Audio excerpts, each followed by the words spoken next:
الحمدللہ وحدہ والصلاة والسلام علی من لا نبی بعدہ اما بعد۔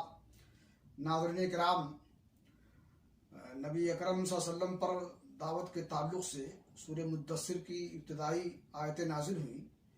ان میں آخری آیت تھی وَلِرَبِّكَ فَاصْبِرْ، اور اپنے رب کی راہ میں صبر کیجیے۔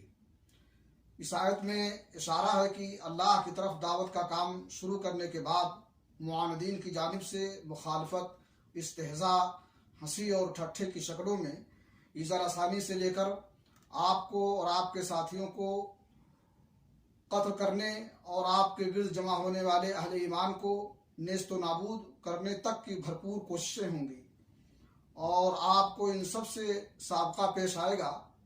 اس صورت میں آپ کو بڑی پامردی اور پختگی سے صبر کرنا ہوگا، وہ بھی اس لیے نہیں کہ اس صبر کے بدلے کسی حظ نفسانی کے حصول کی توقع ہو، بلکہ محض اپنے رب کی مرضی اور اس کے دین کی سربلندی کے لیے۔ اس لیے اللہ نے فرمایا وَلِرَبِّكَ فَاصْبِرْ، اور اپنے رب کی راہ میں صبر کیجیے۔ اللہ اکبر!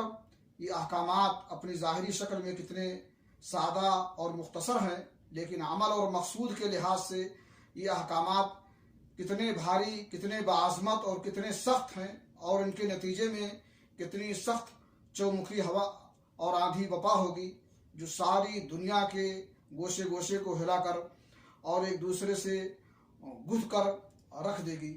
اللہ رب العالمین سے دعا ہے کہ اللہ تعالی ہمیں دعوت و تبلیغ کے میدان میں آئی ہوئی مشکلات کو انگیز کرنے اور ان پر صبر کرنے کی توفیق عطا فرمائے۔ وصلی اللہ علی نبینا محمد وعلی آلہ وصحبہ اجمعین۔